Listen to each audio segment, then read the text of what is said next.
So first of all, is it true that some PEDs are actually more dangerous on like a gram per gram or milligram per milligram doses than others, basis than others, or is it just a matter of how much you're taking, how long you're taking it for, that everything can be equally dangerous? Hey, yo, listen up, baby. Listen up. I'm so pumped up right now. MuscleMeds, stack it up. Spring Sun is live right now, baby. Yes, I said it. Live right now. Guess what? You can send 35% on all stack. And you're going to get a free jersey with your order, baby. Let me see what we got right here. Yo, my boy Chris bring up the monster stack right now. He said $86. He gained a free jersey. Jason, the kick-ass stack, baby. He sent me $97, baby, and he gained a free jersey. Let me see. Oh, Mike got the shredded stack. He sent me $123. Guess what? He gained a free jersey, baby. Guess what? Stack it up. Save some money today. Get yours, because I got mine. Stack it up.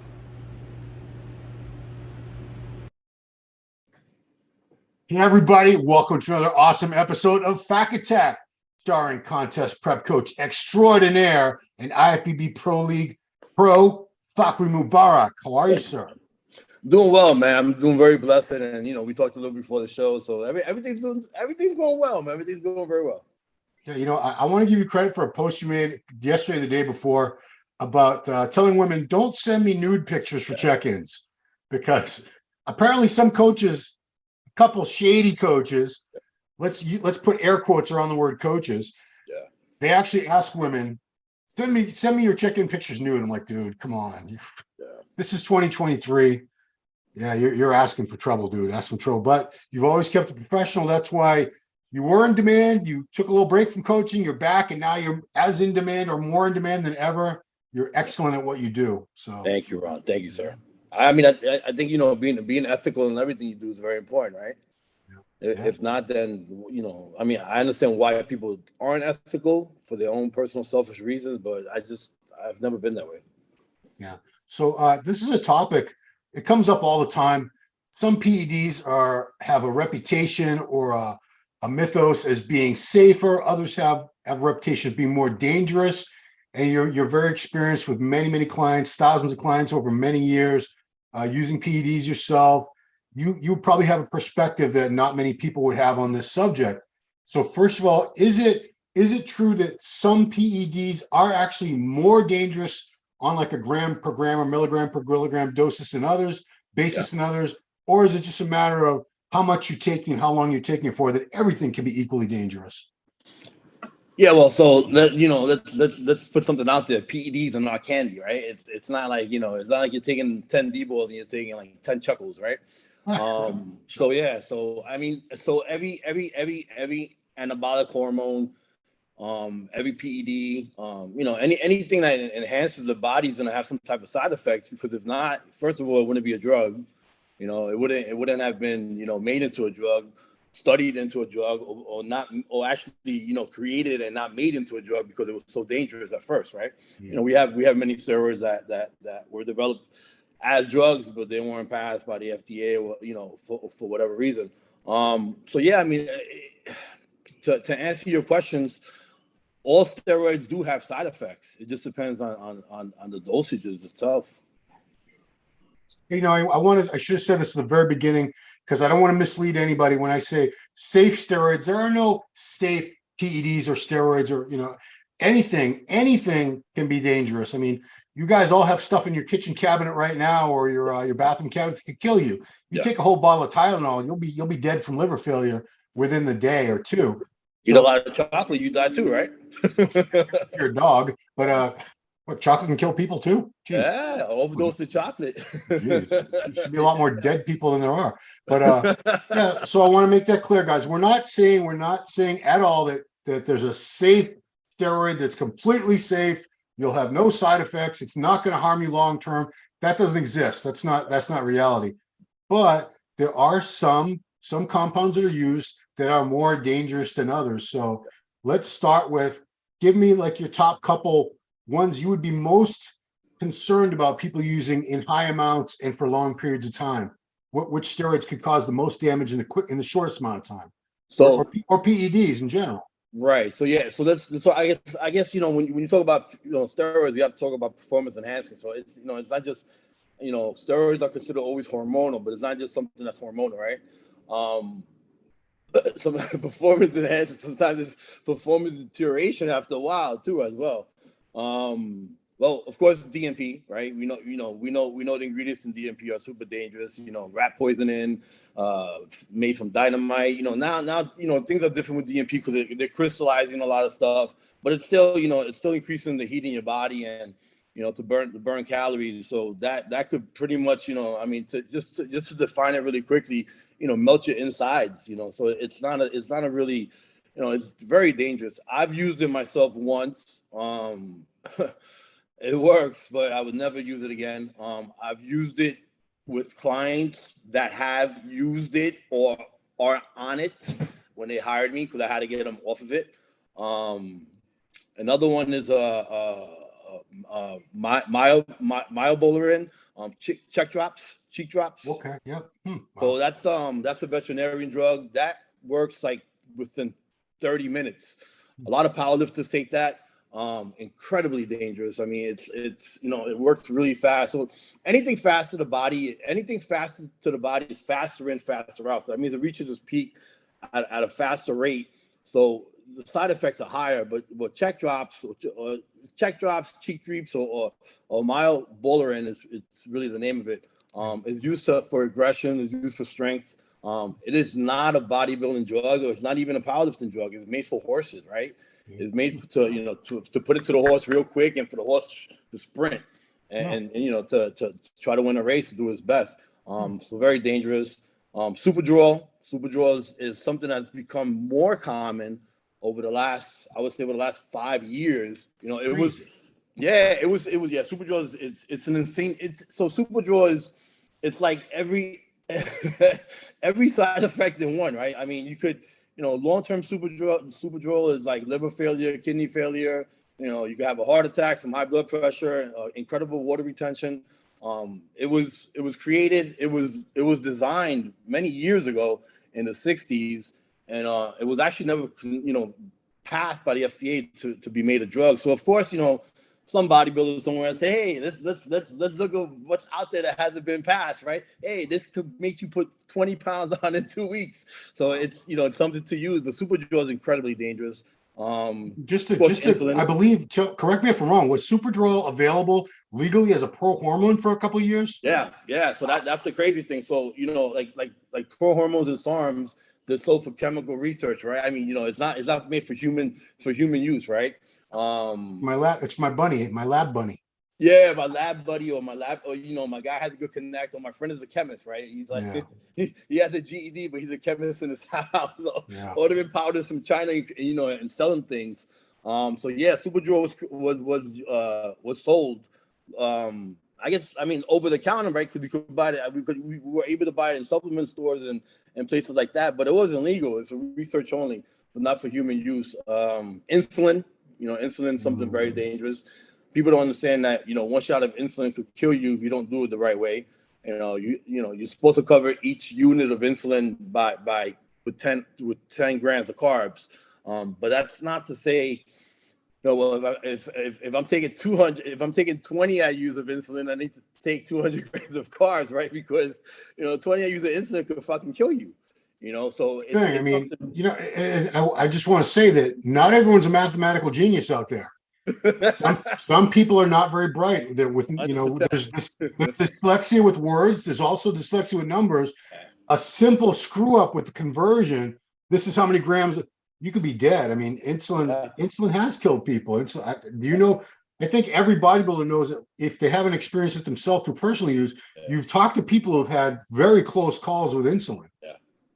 Yeah. I mean, we've had guys crash their cars and die because they were on the way back from the gym. Yeah. So I used when I was younger, I did use insulin on a few occasions.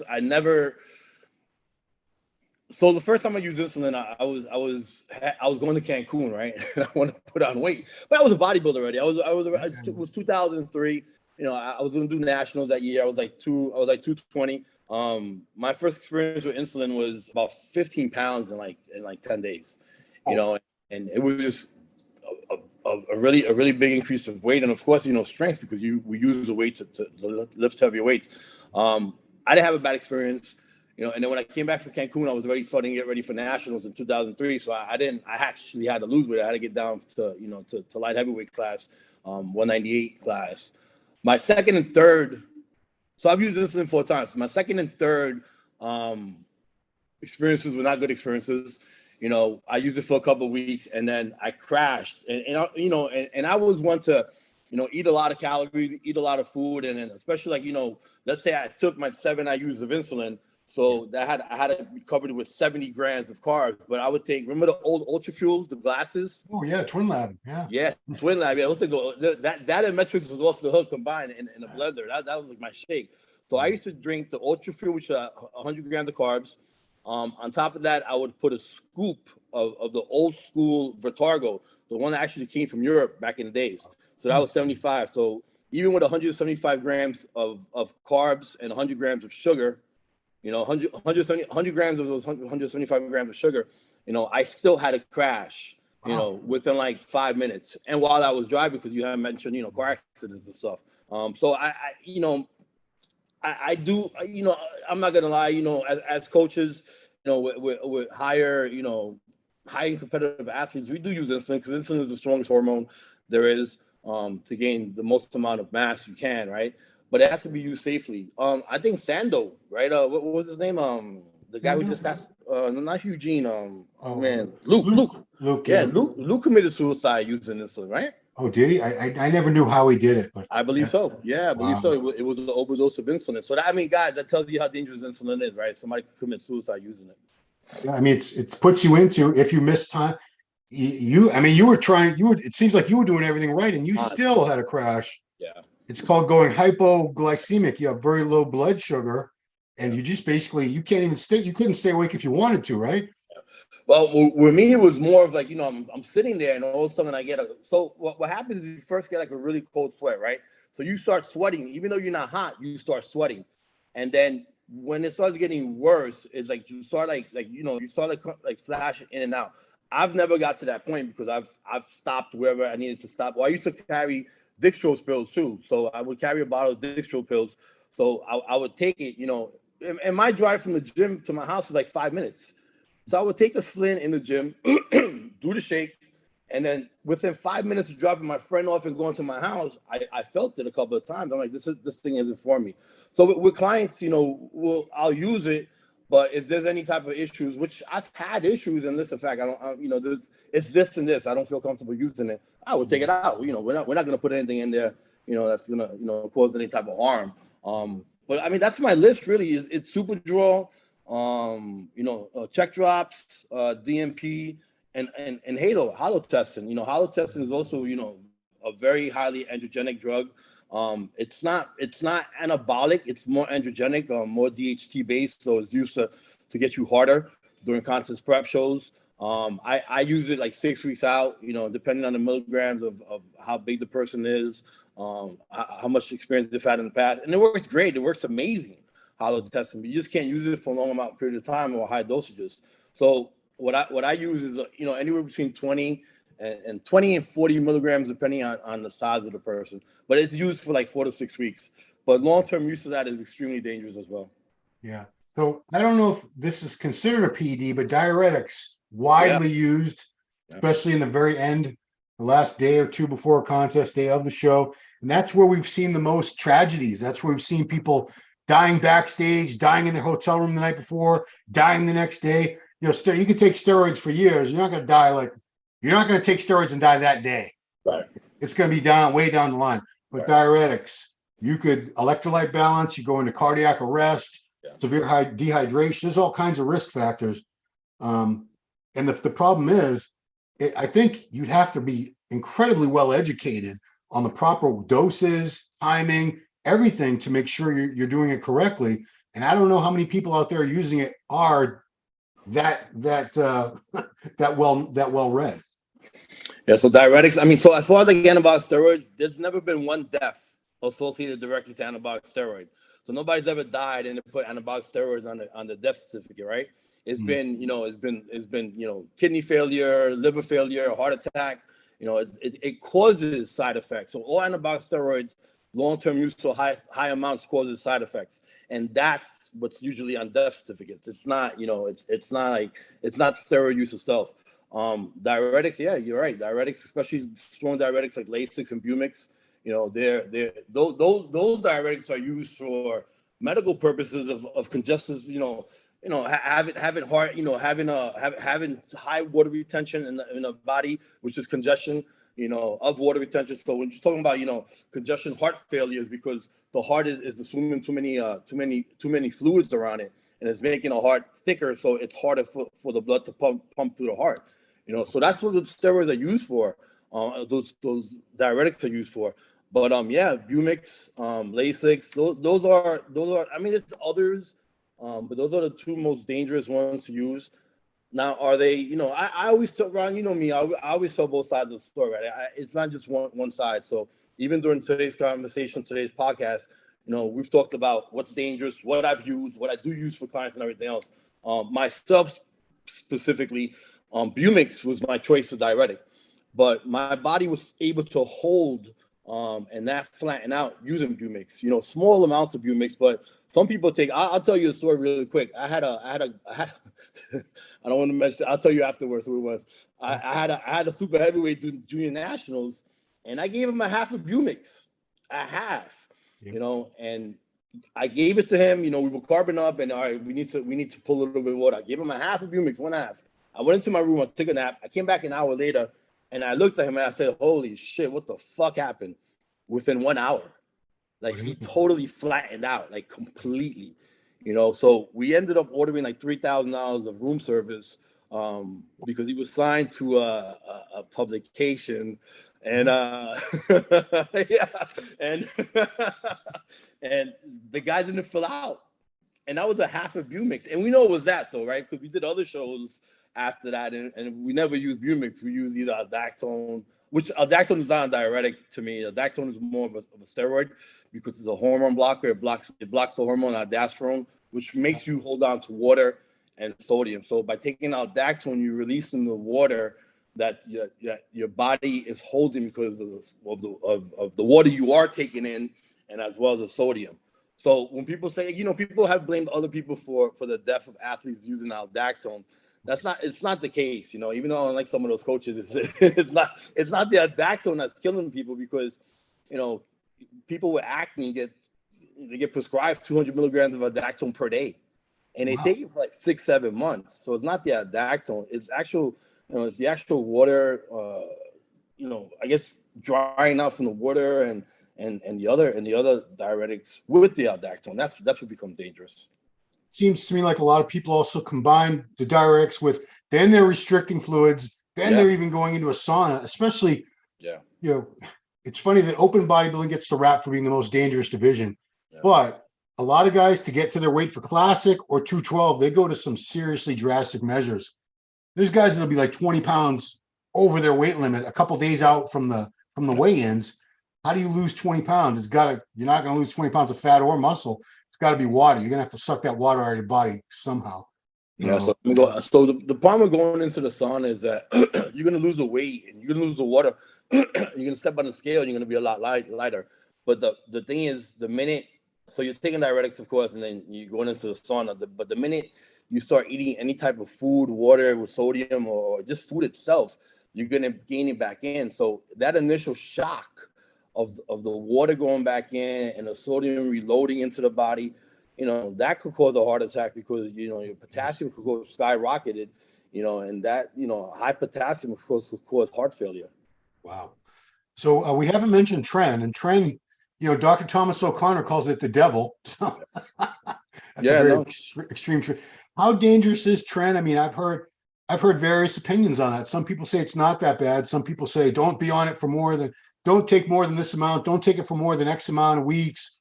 Where do you stand on tren? And, obviously we can't say this. You can't say specific dose is going to be safe or anything, but relatively compared to other anabolics, how safe or dangerous is trenbolone? Well, tren isn't tren is not on my safe list, obviously, right? But tren is Trend is something that I've used many times. I can't even tell you if it's been a couple, if it's been many times. I use myself specifically, you know, I've used 300 to 400 milligrams of Trend per week. I've always kept Trend dosages, Trend usage at 8 weeks or less. You know, has it gone a little bit longer? Depending if I you know, if I was doing it into a show, but I would try to, you know, I guess, you know, schedule it, you know, going into the show about 8 weeks out. You know, if I had it before the show to put on weight. So Trend is a great drug, right? For bodybuilders. It is. I love it. I love it. Yeah, it makes us strong as hell, makes us big. You know, it gives us, you know, just the right aggression to, you know, to go into the gym and train hard. Now, do people go crazy on Trend and get nuts? Yeah, but I also think, you know, when you have somebody who has self-esteem issues or, you know, anger issues, any type of steroid is going to bring that out, right? So if you were an asshole when you were little, you're going to be a bigger asshole, you know, on Trend or any other steroid. That's how I see it. Yeah. But, you know, I know Dr. Connor has said that about Trend. Yeah, if you somebody who's not competing, somebody who's, you know, who's a casual user trying to get in shape, I wouldn't recommend Trend. You know, it increase. It's like you know, it's like a DECA sort of, you know, chemically structured. It doesn't aromatize into, you know, into estrogen. It builds up more prolactin in your body.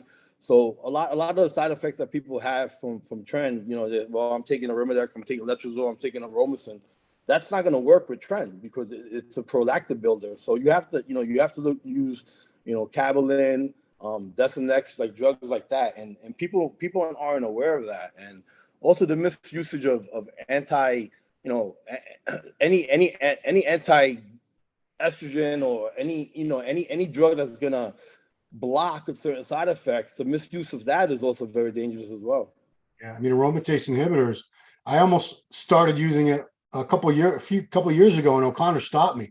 He said, "Why are you going to use it?" I said, "Well, I just got my blood work, and my estradiol is like 210." He's like, "Well, what are your symptoms?" I said, "I don't have any symptoms." He goes, "Do you want to destroy your HDL, your good cholesterol?" Yeah. He goes, Arimidex or whatever. Arimidex. The easiest way to do it. They'll crash your good cholesterol. So Arimidex lowers HDL, which is your good cholesterol. And what people don't realize is that sometimes when you're taking Arimidex for a long time, which is the most, I guess, you know, you have Novadex, which was the first generation of anti-estrogen, but it blocked the side effects of estrogen. It didn't block estrogen itself, you know. So people still use Novadex for that usage. Females do, guys do during PCT. But Arimidex was the really first, you know, I call it, you know, an estrogen murderer, right? So, you know, Arimidex stopped estrogen completely, but the problem with Arimidex is that it just lowers HDL. So when your good cholesterol HDL gets too low, you know, you're literally, you know, you're a walking heart attack. And to give you examples of myself, you know, I used to take Arimidex. That was my anti-estrogen, right? Even though we had Letrozole and Aromacin already out. You know, people call me older, but I really started bodybuilding in 2000. That was my first show. But my HDLs would get down to, like, my lowest HDL was 8. You know, and anything lower than 30 is very dangerous, you know. And once I saw that number, that's when I started switching over to Letrozole and Aromacin. And I wouldn't take it every day. I would take it maybe 3 times a week at that time. So I remember a couple of years back, you did have kidney issues, serious kidney issues. Would you attribute that to any particular PED or group of PEDs? So, you know, so I'm 5'5", right? Walking around at 280 pounds, you know, 270 pounds, 260 pounds, 250 pounds. You know, I mean, Ron, you always told me I was never under 250 pounds. If I got to 249, I would be shaking. You know, I'd be, oh my God, I've lost everything. 250 pounds, 260 pounds. I was on the track. I was running. I was smacking the backboard playing basketball. You know, I've always been athletic. I've always played sports, no matter how big I was. You know, but, you know, let's be honest, 250 pounds at 5'5" is heavy, right? So imagine being, you know, it's obese. It's obese, even though it's not fat. Oh yeah, well, I mean, we're obese at 5'5", 200 pounds according to the American scale, Sure. But yeah, I mean, so my kidney issues were 100% attributed, and I'm not just saying this myself. I went to some of the best doctors. I went to Columbia University Hospital in New York is one of the top, kidney specialist hospitals in the whole country. And it was high blood pressure. So it was, and it was high blood pressure. My blood pressure was 220 over 130, 200 over 140, so my blood pressure was extremely high. But, I have been prescribed blood pressure medications for a long time. I didn't want to take them. So I would take Anadrol, I would take Debol, I would take Tren, I would take everything else, but I wouldn't take my blood pressure medication, because that blood pressure medication caused side effects. Right. So I was scared to take that one little blood pressure medication, which made no fucking sense. What was the one side effect you really? Because we're idiots, bodybuilders. Like if I see something that says it might cause erectile dysfunction, like yeah. I like fuck, no, I got a screw, man. I got a bang. No. I need so.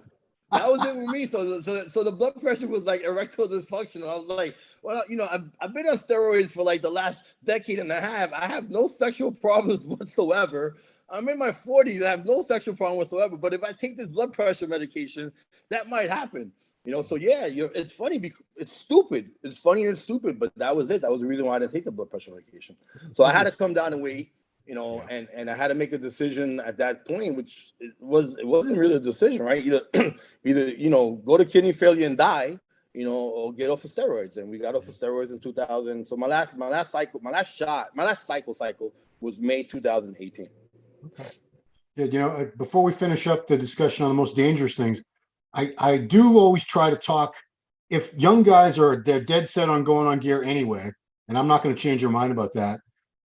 A lot of them, they say, well, I just want to do pills. I don't like needles. And I say, please, if you're going to use some injectable testosterone, Deca, whatever, these orals, they have to go through your organs. They're going to cause a lot more damage to your liver. I know it's easier to pop a pill than it is to stick a needle in, especially if you got to do it yourself. Not easy, but generally speaking, would you agree and try to let people out there know orals are more dangerous, generally speaking, than injectables? Yeah, of course, because I mean, you have not only do you have your kidneys filtrate everything, right? But now you're taking orals, so now they're going through your liver, and some of these, are liver. I call them liver hepty drugs. Winstrol is really like a 17 alka, so it's dangerous.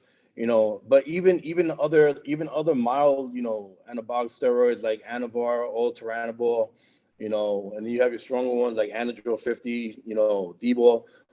It's much easier to pop a pill because it's like a Skittle, right? It's not, you're not injecting it.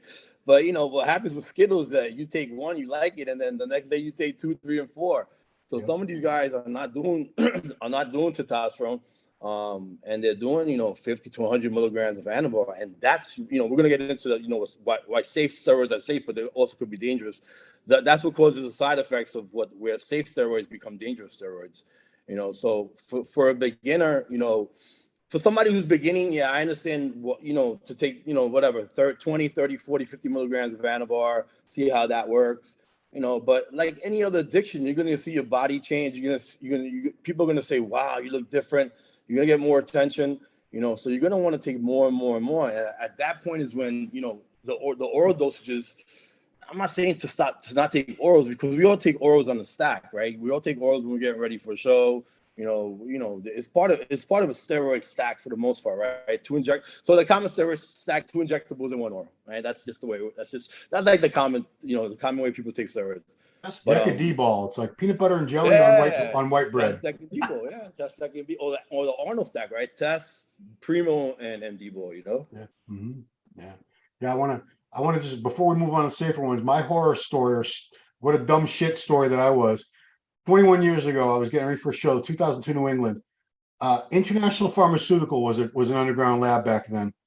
They used to sell these 50 milligram Winstrol tabs, little blue pills, 50 milligrams. And the last 3 weeks, I'd say 2 or 3 weeks, I'd get up in the middle of the night, just like hungry, and I'd go pop one. And I don't know how many, I was going through 3, 4, 5 of those a day, I bet, at one point. And I had stupidly scheduled my physical with blood work right after that show.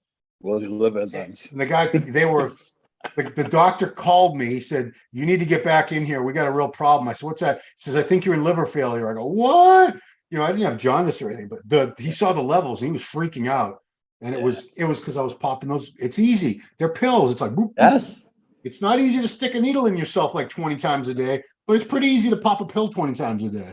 And that also happens when people are dieting for shows. T3 is a thyroid medication. T3 and T4, Synthroid and Cytomel are used for medically for RX purposes for thyroid issues, but they also speed up your metabolism. So, T3 is also a very dangerous drug because, listen, guys, so people say, well, this hormone doesn't shut this hormone down. Every hormone you're taking that mimics a hormone in your body has the ability to shut down that hormone. You hear a lot of people say insulin doesn't make you a diabetic because insulin will not stop your pancreas from creating insulin. And that's not true, because if you're taking a certain amount of insulin, just like GH, right? If you're taking a certain amount, test is a great example. We take tests as bodybuilders and we lose our test levels. Guys that are, and it's not because you guys are older in your 30s and 40s. No, I've seen guys, in the mid 20s that have no sperm count, zero sperm count, LHS, FHS levels at 0, 0.1, and then, the testosterone. But same thing with any other hormone that your body, you keep taking in, your body's gonna get used to saying, you know what? Okay, cool. We have the hormone in our body, so we don't need to develop it or produce it anymore. So that's another problem a lot of people take. So with T3, when people are dieting, they'll start off with 25, micrograms. I'm not hard enough. 50 micrograms. I'm not hard enough. And meantime, I've known people that take up to 300 micrograms of T3, which is incredibly dangerous. Now we got to talk about cleanse, since you're talking about T3, because that's another thing that people will go hog wild on. Yeah. You see that in various places, they'll say don't exceed, like, I think 120, 125 micrograms. Not milligrams, guys, micrograms. Micrograms. Is like about the limit for a male. I think females maybe like 100. But I'm sure there's been many, many people who they look in the mirror like, still fat, boop, boop, boop, and they'll pop more and more clean. And that's, correct me if I'm wrong, couldn't you have a heart attack if you go crazy on the clean? Yeah, so clenbuterol is a drug that's used for asthma. It's legalized and RX prescribed in Europe. So I mean, clen, of course. First of all, the heart attack could come from just speeding up your heart rate, right? It's like speed almost when you're taking that much clen. Myself speaking, the most clen I took per day was 80. So I would do 40. Remember, and back in our day, the clen that we used to come from Europe.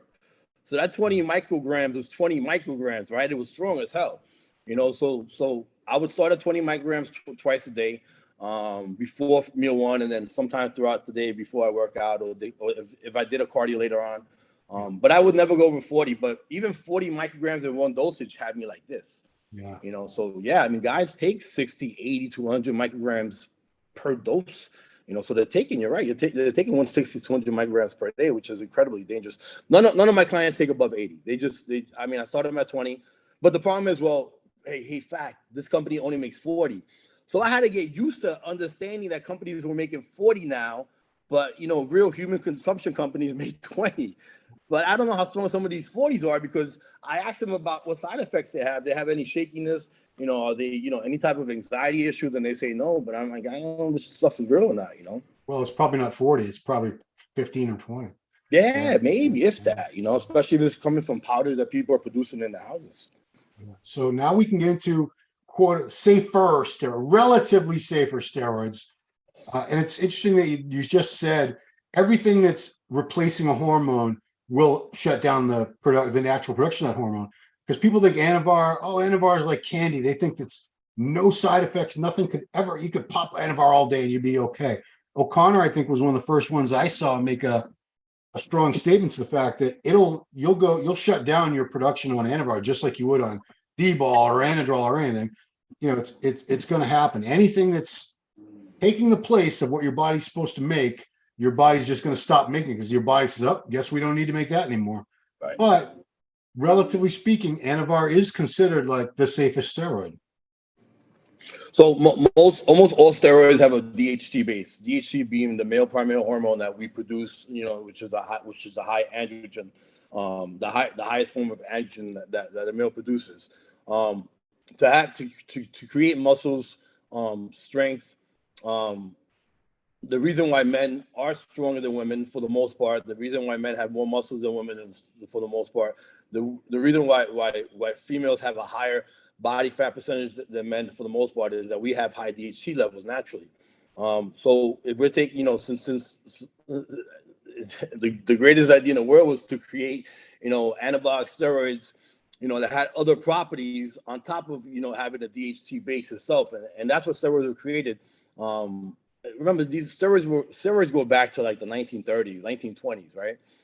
So everything that we're taking now, for the 99.9% of the PEDs and steroids that we take now haven't been created, they've been around for years, but they were created for medical purposes. Like orthoranabol was probably the first steroid that was created for performance enhancement by the Germans. But yeah, I mean, so DHT and androgen is what makes up the steroid itself, and so you're increasing. Everything has DHT in it, right? Everything has an androgen in it, and Anavar includes it. So Anavar considered being one of the safest ones. It is safe, right? If you're taking that 10, 20 milligrams, it doesn't convert at all. It would probably have some type of conversion, like 200-300 milligrams per day, but there's not many studies done on steroids either. That's another issue, right? So we don't, there's not many human studies done on steroids, and now over the last 15 years, we've had, we've had doctors that have performed studies based on people's side effects, people's organ failures and stuff like that. But to say, well, you know what, Dr. Connor or whichever doctor, Dr. Serrano, well, they did a steroid test. They did a long study test on humans based on this type of steroid that created this type of side effects. We don't have that. We have an idea of what to use based on what other people have used. But one of the biggest issues, and I believe me and you talked about this in the past, is that, well, if Ron Harris and Fakhri Mubarak can look like that, and I don't, Ron Harris and Fakhri Mubarak must be taking 200 milligrams of Anavar, 3,000 milligrams of test, and that's not the case. It's just longevity and and the usage. So Anavar is a great steroid. It's a favorite steroid of females, right? Because it's considered safe. But Anavar, also has a higher filtration rate in the kidney. So if you take 1,000 milligrams of Anavar and 1,000 milligrams of test, testosterone is going to create. Testosterone high. So Anavar is 100. So on the scale of 1 to 100, Anavar is 100 on an anabolic scale. It's very low androgenic but very high anabolic. Testosterone is highly androgenic and highly anabolic. So testosterone causes side effects such as high blood pressure, and other stuff, and other, also increases, filtration and filtration rate in the kidneys. But the filtration rate in the kidneys based on testosterone is more on high blood pressure because the blood gets thicker and it has to go through the kidneys, at a thicker and the process is faster. So the filtration rate on Anavar on a high milligrams has to do with more protein synthesis. So since Anavar synthesizes protein at a higher level to testosterone, the more protein in the body, the higher nitrogen retention in your body, that has to go through the kidneys as well. So there's a higher filtration rate with the usage of Anavar. So it's safe, but it's not safe when you're taking it at high dosages. Yeah, and I mean, women can get away with 10 to 20 milligrams of Anavar and see results, but a super heavyweight bodybuilder, he's not taking 10 milligrams of Anavar a day. No, I mean, so men don't have patience. That's what it is, right? men have less patience than females. But if a man, so remember the BTG brand from Europe, they came in 5 milligrams. Wow. Yeah, they even had 2.5 milligrams of BTG. No, I'm sorry, Ron. Yeah, that's right. No, I remember that now. 2.5. 2.5. They were 2.5. I think when Anavar first, the Searle Anavar came out in like the 60s, I think they were 2.5 milligram tabs. 2.5. Yeah. So when I started bodybuilding, when we had around was 2.5. So the big guys, right? The big guys were taking 10 pills per day. And we were like, oh shit, they're taking 10 pills per day. That's 25 milligrams. Nowadays, they make 50 milligram pills. Oof. Wow. So, 25 milligrams is enough to get somebody big. If they just, again, it's the patients. They want to take more and more and more. And then they see one pill that's 25. So if they take 10 of those, it's 250. As compared to us taking 2.5, that we were really taking 25 milligrams. My first experience with Anavar was the first show. And I remember taking 20 milligrams. And my friends were like, bro, you're taking 8 pills of Anavar? I'm like, yeah, listen, I want to win. But that was only 20 milligrams of Anavar in the stack. Yeah. So the other one that a lot of women use, and even going back to the Arnold days, you mentioned Arnold was big on primobolan. Primobolan is widely considered a very mild, safe steroid. In your opinion, is that accurate? Yes. Again, at low dosages. So this is another conversation we had about bodybuilders in the Middle East, using a high amount of base. So that usually the base of a cycle is testosterone. So with testosterone, we'll build the base on everything else, and then testosterone is something that stays in the cycle, pretty much whatever cycle you take, including a pre-contest cycle, until the very end. Some people take it out too early, and that's when you flatten out and you lose muscle, but that's a whole other conversation. Yeah. So using the base of primobolan, they'll use, and I think you're very accurate saying this, that the base of primobolan started being highly popular because of the Middle East, right? These guys are taking, 1,000 milligrams of Primo, 1,200 milligrams of Primo, 1,500 milligrams of Primo. But then the same thought or idea started happening in the United States over the last 3 or 4 or 5 years. I know coaches that do that with their clients, but again, another thing about primobolan is that it has a higher protein nitrogen retention rate than testosterone. So if you're retaining, if your nitrogen, the nitrogen in your body is higher because of the higher protein synthesis, that's going to put more stress in your kidneys. So there's a higher filtration rate in the kidneys as well. So is 1,000 milligrams of testosterone safer than 1,000 milligrams of primobolan? I would say yes, because 1,000 milligrams of testosterone, the main side effect of testosterone would be the high blood pressure. So if you're taking it with a blood pressure medication, and everything is okay, you're fine, right? Your filtration rate would eventually go down with age, but your filtration rate will go. So when I mean filtration rate, I mean your GFR. When you get blood work done, that's your filtration rate of your kidneys is your GFR. So our GFR goes down as we get older. Anabolic steroids have a higher filtration rate in the kidneys because, again, protein synthesis, high blood pressure, usage of anabolic of foreign substances first and foremost to the body, PEDs and everything else. So as we get older, our GFR gets lower, just naturally by age, right? But somebody who's 45, the filtration rate should still be like in the 90s, and I know guys that filtration rates are in the 20s. So if you're taking steroids and you're taking PEDs and you're in your 40s, you're literally, you're gonna go into kidney failure. You're in stage 3. So like anything lower than 50, you're in stage 3 kidney failure. So there's only 5 stages of kidney failure. A lot of people walking around with stage 3. So is primobolan the safe? Yeah, but not if you're taking it at high dosages. Yeah, and most women might take it at 100 milligrams a week, 200 milligrams a week, but like you said, most guys, they're going to want to do. They're not going to take 100, 200 milligrams of anything injectable. That's like a baby dose. They'll be doing 4, 5, 6 a gram, a full gram a week, especially. And really if they're using it as a base, they're going to use the base as whatever the base is, 750 to 1,000 milligrams of primobolan. Yeah. I guess the last one I want to broach is, the hugely popular for 60 years now, DECA, nandrolone decanoate. Usually considered safe by a lot of people. You don't hear any horror stories with DECA, but how safe or not safe is DECA in your opinion? I think DECA is safe. So if we look at what's prescribed, through HRT and in our country, and in the US, you have testosterone prescribed as HRT. You could get Anavar prescribed as HRT. You could get DECA prescribed. So testosterone is prescribed for HRT. That could be prescribed for many reasons: anemia, You know, any type of trauma to the body, such as like burn victims, people with AIDS, you know, people with HIV to AIDS, you know, and other muscle wasting diseases. So that's what Anavar is prescribed for, as well as Anadrol 50, right? So Anadrol 50 is still prescribed to patients that are going through trauma and muscle wasting diseases. That is prescribed for joint pain, you know, elbow, you know, not elbow pain, but like joint pain, joint problems, you know. So a TRT doctor or a doctor could prescribe that to say, well, you know what, I have an issue with my shoulder, I have an issue with my knee, you know. So it's safe, right? Because if it wasn't safe, we wouldn't prescribe it.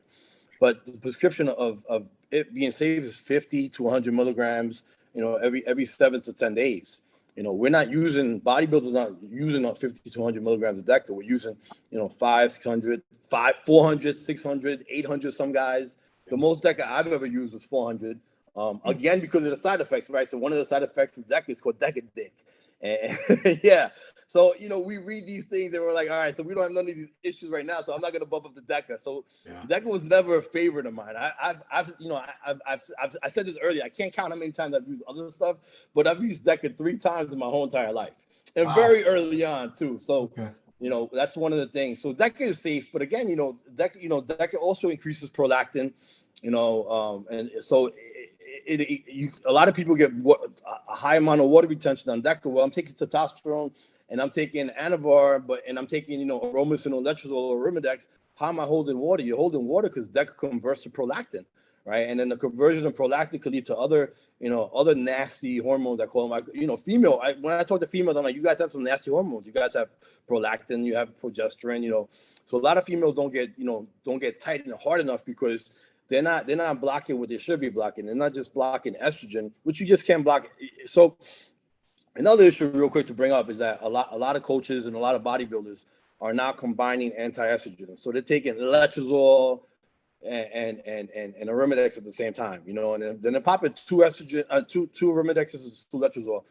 If your estrogen levels get too low, they're going to affect your HDLs. And that's, you know, a couple of people that have passed away, I think that was the issue, just because of who I know they worked with, you know, and what type of protocol they give, you know. So you can't block you can't walk around with estrogen of 0.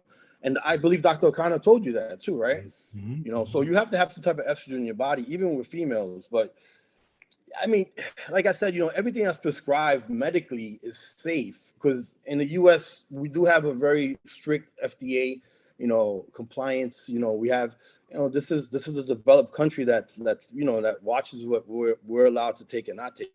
But the abuse of any steroid, as the abuse of anything, is not a good thing. That's what causes the side effects. It's not taking it in. If you take steroids and you run blood work, like I run blood work with my clients at least 2 to 3 times a year. We have to, you know. It's not, well, I have a show in 6 months, so I'm not coming off. No, you're coming off. You're gonna do a fucking PCT and you're gonna get blood work. I don't think, coach. Well, you know what? There's 1,000 other coaches you go work with them. Wow. You know, so even though your blood work is okay, if you take blood work and your blood work is okay and you're on a cycle, it doesn't mean that you could keep going, because, you know, it's the precaution to see that, you know what, we're okay, so let's do a PCT. But if it's okay now and we keep going in the cycle, let's say 3 or 4, 6 months from now, you're not okay. So what do we got to do then? You know, it might be irreversible. You might be in stage 4. You might be in stage 2. You might be in stage 3 kidney. You know, same thing, same type of stages with liver, and, you know, your heart. You know, your calcium deposit tests might come up higher. You know, so you have to see precautions of what you guys are taking and what we're taking. Yeah, and I think that's important to say, is even if you guys are taking what are widely considered safer PEDs and your doses aren't that high, that doesn't mean you're in the clear. You still need to be very much on top of your blood work, your heart scans, all that stuff, because unfortunately some people are going to react much worse than others. You might be one of the unlucky ones where a little bit of this and a little bit of that might harm you far more than the next guy at the gym would. So take care of yourself. I was okay for 18 years. Like for 18 straight years, I was okay. Every blood work that came back, you know, 2 to 3 times a year, depending. And I only did 6 shows, right? So it wasn't like I was on, like, you know, the whole entire year. I would come off, you know, 2 or 3 times a year, do my, you know, 2 months off. You know, well, people say, well, if you came off 3 months a year, 3 times a year, that means you were off here 6 months a year. Yeah, I was. You know what I'm saying? I wasn't on gear like the most gear I took in a year was probably 8 months, you know, and I was because of two blood work. But so I was okay for 18 years, and then, you know, so I'll tell you exactly what day it was. It was like the day the Yankees acquired Giancarlo Stanton from the Marlins. I had done blood work like 2 days before. My doctor called me, and it was the ESPN just came out. You know, the Yankees got Stanton. I was, hey doc, what's up? And now he's a Yankee fan. I'm like, oh, are you calling me because of Stanton? He was like, no. I was like, he goes, where are you? I'm like, I'm in front of the TV. I'm like jumping up and down. You know, he was like, well, go sit down. So then that's when he told me, he goes, listen, your creatine's at 4. You know, your bun is at 100. You know, we need to really discuss this. You know, and me being the knucklehead that I was, I'm like, I'm fucking Superman. It ain't not gonna happen to me. You know, so I didn't come off. And then it wasn't until the summertime that, you know, it got really bad, and it was my bun, it was my creatinine levels, and then my liver enzymes started going up. You know, so, you know, him being the doctor he was, he ran everything possible, and it was, you know, he would listen. He goes, I don't care what you do. He goes, you're gonna die. Like this is what you have right now. Like, what are you dying for? Like, you're 44 years old. You know, you haven't really competed that much. You know, you're business-wise, you're okay. Like, what are you doing to yourself? Like, you know, why? And it was all right. I need to come off. But like I said, it took 18 years of blood work to even make me, you know, a little bit sick, you know, to come off. But, you know, some people. I have a client actually that runs. You know, we run blood work after every cycle. His numbers are wildly crazy. Like, his liver enzymes are through the roof, and that guy does 500 milligrams of tests. Yeah. You know, and some of the safer steroids, like we said, Primobolan and Anamor. Yeah, you never know. That's why you can't say this one's going to be safe for everybody, this dose. Everything's very much individualized. So anybody who tries to quantify it that way, they're just talking out of their ass. They really are. Sorry. So yeah, no. Back, it's been a very interesting, eye-opening discussion. You made some a couple things I really wasn't even aware of. So thank you for elaborating the way you did, especially with the filtration rates. I really wasn't aware of that at all. So yeah, I learned something every time I talk to you, Fak. Yeah, thank you, Ron. We make a good team, man. We make a good team. Yeah, you're good. So that's it, man. Guys, please subscribe to this channel, like the videos by hitting that thumb thing. Yeah, that notification bell in the corner, hit that, you know, when we have all the new content coming out, it comes up on your phone or whatever, your device, and leave comments here below. We love your feedback. If you're very lucky, Fak might respond to you. Who knows? If you're nice to him, be nice to Fak. He's a good guy. If you DM me, I'll definitely respond to you. But okay, I try not to read the comments because people get crazy in these comments, man. You know, it's like, I don't know. YouTube's the worst. That's why I see where a lot of people turn off the comments on the videos. I understand why. Yeah, because people are brutal. Oof, brutal. I mean, if you search my name on Get Big, the website Get Big, you're gonna see a whole bunch of crazy stuff. I'm like, where do these people make this stuff from? You know? Oh, I had to leave that place many years ago. I couldn't. The trolls, I couldn't deal with it. They were killing me. Anyway, so Fak, thank you so much. Another great episode of Fak Attack, guys. Like I said, leave some comments below if you have ideas, questions, topics for things you'd like us to discuss in the future. We're always open to suggestions. We love giving you guys what you want. So that's it, Fak. Thank you for doing what you do. You're a wealth of knowledge and experience, and appreciate you very much, sir. So that's it. Thanks, everybody, for watching Fak Attack. We'll see you next time. Bye, guys. Brought to you by MuscleMeds. MuscleMeds is the creator of carnivore pure beef protein isolate. Beef builds muscle, and carnivore is the world's #1 selling beef protein. Hey, did you like that video? Smash that like button, subscribe to MD, and please comment down below. Thanks for watching.